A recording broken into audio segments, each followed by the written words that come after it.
Pensa num acordo comercial tão, mas tão gigantesco, que ele poderia simplesmente redesenhar o mapa do comércio no mundo. Agora, imagina que esse mesmíssimo acordo, que demorou décadas para ser negociado, vive num estado de impasse que parece não ter fim. É para desvendar essa parceria super complexa entre a União Europeia e o Mercosul que estamos aqui hoje. Olha só que doideira! Depois de 30 anos de idas e vindas, o acordo é finalmente assinado. Festa, comemoração, só que não. Durou pouco. 4 dias depois, tudo congelado. Como é que isso pode ter acontecido? E mais importante, o que é que está em jogo aqui? Vamos descobrir juntos. Para entender o porquê desse impasse todo hoje em dia, a gente precisa voltar um pouco no tempo. Essa história não é de agora, não. É uma verdadeira saga diplomática e econômica que se arrasta, há muito tempo. Essa linha do tempo aqui mostra bem a montanha-russa que foi essa negociação. Começou lá atrás em 1994, parou, voltou.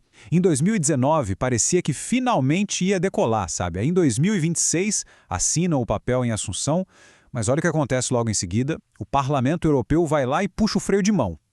Isso resume perfeitamente o espírito da coisa. É um acordo que parece viver em constante desacordo. Tá, mas se o negócio é tão controverso, por que insistir por tanto tempo?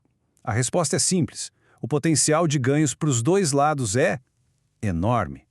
Vamos dar uma olhada no que mantém todo mundo sentado na mesa de negociação até hoje. Para entender a lógica do acordo, é só olhar para o que cada um vende. De um lado, o Mercosul, que exporta principalmente commodities, matéria-prima, produtos do agro. Do outro, a União Europeia, que manda para cá produtos industrializados, de alto valor. O acordo quer basicamente facilitar essa troca, que se complementa. E aqui está o que talvez seja o maior prêmio para a Europa. Pensa na indústria de carros alemã, por exemplo, que é uma potência. Para eles, esse acordo é um divisor de águas. Imagina só, a tarifa de 35% para importar um carro para o Brasil simplesmente desaparece, zera, de um dia para o outro. É uma virada de jogo completa. Mas claro, a balança tem que pender para os dois lados, né? E para o Mercosul, o ganho também seria imenso. Só para o Brasil, a projeção é de um salto de 7 bilhões de dólares por ano em exportações. É um impulso gigantesco para a economia e, claro, para os produtores daqui. E não é só carro, não. A lista é enorme. Máquinas, produtos químicos, remédios, tudo isso com a tarifa zerada para entrar aqui.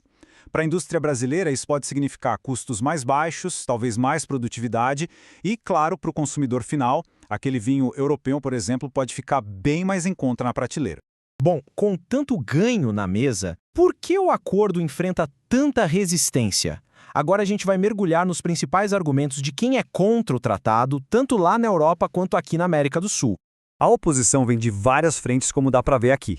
Na Europa, os agricultores protestam dizendo que a concorrência com os produtos do Mercosul seria desleal, já que as regras por aqui são diferentes.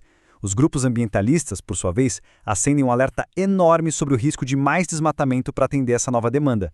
E aqui do lado do Mercosul, o medo vem de indústrias, como autopeças e vestuário, que temem não dar conta de competir com os produtos europeus, que chegariam mais baratos. Agora, vamos colocar esses protestos dos agricultores em perspectiva. A carne é sem dúvida um ponto super sensível. Mas se a gente olha para os números, as cotas de importação de carne do Mercosul representariam uma fatia mínima do consumo total europeu, menos de 2%, tanto para carne bovina quanto para frango. É um dado que, no mínimo, muda um pouco a dimensão do debate. E aqui a gente entra num ponto bem polêmico. O acordo tem um mecanismo chamado salvaguarda, que é tipo um freio de emergência só para a Europa. Se os preços dos produtos agrícolas caírem muito por lá, a União Europeia pode simplesmente suspender os benefícios do Mercosul. O que gera discussão é que não existe uma rede de segurança parecida para os produtores do Mercosul. Mas esse acordo vai muito além de só baixar tarifa. Vamos ver agora algumas das cláusulas que não são tão discutidas, mas que têm um impacto gigantesco na economia e até no que a gente encontra no supermercado. Para começar, a gente precisa entender o que é indicação geográfica. Basicamente, é como um selo de autenticidade. Ele protege o nome de um produto que está ligado à sua região de origem, garantindo a qualidade. Pensa, por exemplo, no queijo Parmigiano Reggiano, que só pode ser aquele feito na região de Parma, na Itália. E o impacto disso é bem direto. Com o acordo, uns 350 produtos europeus, como o champanhe e o presunto de Parma, teriam seus nomes protegidos aqui. Na prática, isso quer dizer que aquele presunto tipo Parma, feito no Brasil, vai ter que mudar de nome. A marca Parma passa a ser exclusiva do original italiano. Mas essa proteção é uma via de mão dupla, o que é justo. O Mercosul também conseguiu proteger 37 dos seus produtos lá na Europa. Nomes como cachaça, queijo da canastra e a carne do Pampa Gaúcho vão virar exclusivos. Nenhum produtor na Europa vai poder usar essas denominações. O acordo também abre uma porta que vale ouro, a das compras governamentais. Empresas europeias poderiam disputar licitações gigantescas aqui, para obras de infraestrutura, contratos de tecnologia. Isso significa muito mais concorrência para as empresas locais, num dos mercados mais lucrativos que existem. Para a gente entender a real dimensão desse pacto, a gente precisa dar um zoom out, sabe? Olhar de cima e ver como ele se encaixa no quebra-cabeça da geopolítica e da economia mundial. Muita gente fala por aí que este seria o maior acordo comercial do mundo. Mas será que é para tanto? A resposta, como quase tudo nesse acordo, é um pouco mais complicada do que um simples sim ou não. A resposta é sim e não.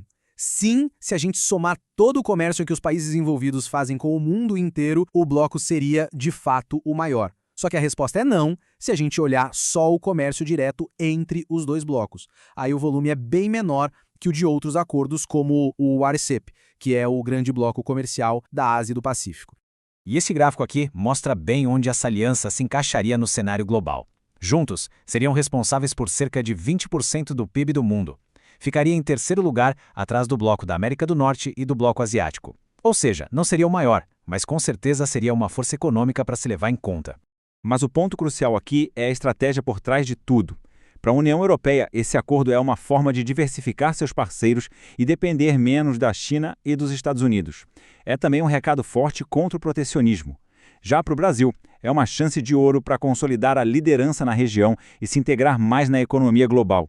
E no fim das contas, a pergunta central continua no ar. A gente está diante de um acordo do século, capaz de gerar uma riqueza tremenda, ou é uma ameaça para milhões de empregos e para o meio ambiente? Por enquanto, o futuro desse pacto gigante, com todas as suas promessas e todos os seus perigos, continua uma página em branco.